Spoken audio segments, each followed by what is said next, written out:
ओम शांति 1/6/2023। आज की मुरली चिंतन।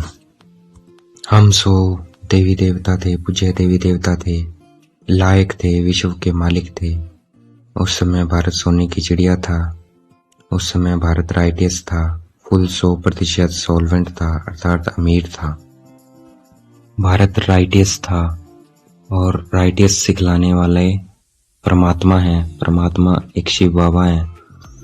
तो परमात्मा के लिए कहते हैं गॉड इज ट्रूथ, और जिसके लिए गाते भी हैं तुम मात पिता हम बालक तेरे।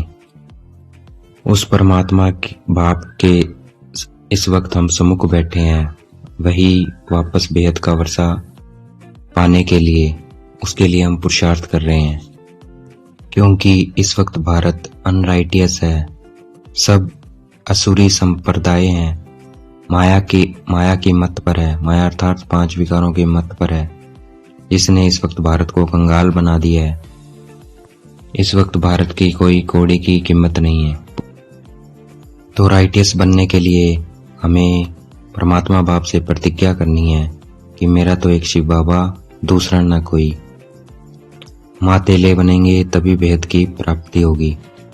और हमें दूसरी प्रतिज्ञा करनी है कि मुझे पास विद ऑनर बनकर दिखाना है, मुझे पूरा वर्षा लेना है, ये शुद्ध लोभ रखना है और शुद्ध मोह रखना है। मेरा तो एक शिव बाबा, दूसरा ना कोई।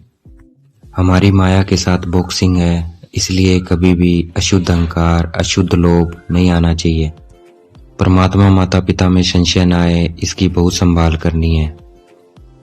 अगर अशुद्ध मोह लोभ आया, अगर परमात्मा माता पिता में संशय आया, तो पोजीशन पद भ्रष्ट हो जाएगा, पोजीशन गवा देंगे।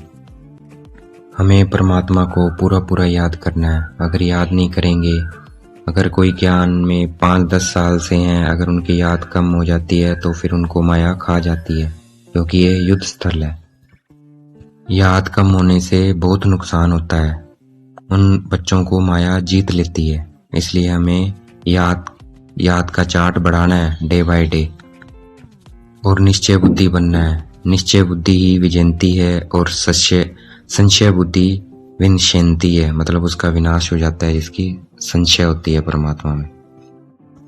हमें सर्वशक्तिवान बाप का बहुत रिगार्ड रखना है, डिसरिगार्ड नहीं करना है, नहीं तो धर्मराज की बहुत कड़ी सजा हो जाएगी, बहुत कड़ी सजा खानी पड़ेगी।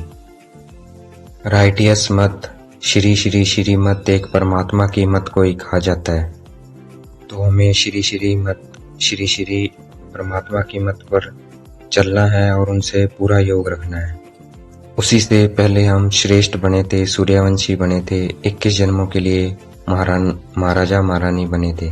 तो अब फिर हमें इस श्रेष्ठ मत पे चलना है और योग में पूरा रहना है और फिर से महाराजा महारानी बनना है विश्व का। देवी देवता श्री की मत पर चल के श्रेष्ठ बनते हैं, इसलिए देवताओं को श्री कहा जाता है। सतयुग त्रेता में हमारे पास पवित्रता का ताज होता है और रतन जड़ित ताज होता है, इसलिए सूर्यवंशी चंद्रवंशी को ताज दिखाते हैं, महाराजा महारानी को ताज दिखाते हैं, प्रजा को ताज नहीं दिखाते हैं। फिर द्वापर में जब पतित बनते हैं तो लाइट का ताज नहीं दिखाते हैं, वहाँ महाराजा महारानी को सिर्फ सिंगल ताज दिखाते हैं। इस वक्त कोई ताज नहीं है, प्रजा का प्रजा पे राज्य है, ये पंचायती राज्य है। हम पांडव हैं, हमारे पास भी कोई ताज नहीं है, परंतु हम बुद्धिवान बन गए हैं। हम मूल वतन, सूक्ष्म वतन, स्थूल वतन तथा सृष्टि के आदि मध्य अंत को जान गए हैं। इस वक्त हम परमात्मा बाप से, बेहद के बाप से वर्षा ले रहे हैं। फिर सतयुग त्रेता में वर्षा के हम खाते पीते हैं, उसका यादगार फिर द्वापर में बनता है। जैसे इस मृत्यु लोक में यादगार बनते हैं, जैसे नेहरू जी जब गए तो उनका ही यादगार बना, लेकिन हमारा यादगार अमरलोक में नहीं बनेगा, मतलब सतयुग त्रेता में नहीं बनता है।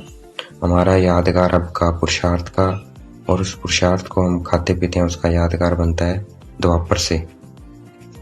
द्वापर से हमारे सब यादगार ये बनने शुरू होते हैं। ओम का अर्थ बहुत आसान है, मैं आत्मा हूँ, I am a soul, I am a peaceful soul. Om का इतना सरल अर्थ है। सन्यासी तो कर्म सन्यास सिखलाते हैं, परंतु जब तक हम इस शरीर में हैं तो कर्म इंद्रियों से कर्म करना पड़ता है। कर्म का संन्यास नहीं हो सकता है। आत्मा में संस्कार रहते हैं। आत्मा रात को अशरीरी बन जाती है, क्योंकि दिन में आत्मा कर्म करते थक जाती है, इसलिए वह शरीर से डिटैच हो जाती है। आत्मा ही खाती पीती है। आत्मा ही इन ऑर्गन से कहती है मैं बैरिस्टर हूँ, मैं फलाना हूँ। आत्मा ही परमात्मा को बुलाती है, याद करती है, ओ गॉड फादर रहम करो, क्योंकि वह नॉलेजफुल है और ब्लिसफुल है। परमात्मा के पास फुल नॉलेज है। इस वक्त मनुष्य के पास अधूरी नॉलेज है। उनको ब्रह्मांड, सूक्ष्म वतन, ड्रामा कैसे रिपीट होता है, पुनर्जन्म कैसे लेते हैं, कितने जन्म लेते हैं, यह मनुष्य को कुछ नहीं पता है। उनके पास अधूरी नॉलेज है। परमात्मा के पास ये फुल नॉलेज होती है जो हम बच्चों को आकर देते हैं, और हम बच्चे भी पुरुषार्थ अनुसार ये सब बातें जानते जाते हैं। तो हमें औरों को भी ज्ञान चिता पर बिठाना है और उन्हें भी वैकुंठ का रास्ता बताना है। परमात्मा इस वक्त तीन धर्म स्थापन कर रहे हैं, ब्राह्मण, देवता और क्षत्रिय। और सभी धर्म स्थापक सिर्फ एक धर्म स्थापन करते हैं, अपना अपना एक धर्म स्थापन करते हैं। आज का वरदान है संतुष्ट रहने और सबको संतुष्ट करने वाले, शुभ भावना, शुभ कामना, संपन्न भाव। ब्राह्मण अर्थात सदा संतुष्ट रहने वाले और सबको संतुष्ट करने वाले। इसलिए कुछ भी हो जाए, कितना भी कोई लाए, कोशिश करे, लेकिन हमें सदा संतुष्ट रहना है और करना है। यह स्मृति रहे तो हमें कभी गुस्सा नहीं आएगा। कोई बार बार कितनी भी गलती करे, उसे परिवर्तन करने के लिए गुस्सा नहीं करना है, बल्कि रहम दिल बनकर शुभ भावना, शुभ कामना की दृष्टि रखनी है। आज का स्लोगन है परमात्मा प्यार के अनुभवी बनो तो कोई भी रुकावट रोक नहीं सकती। अच्छा, ओम शांति। शुक्रिया मीठे बाबा, शुक्रिया।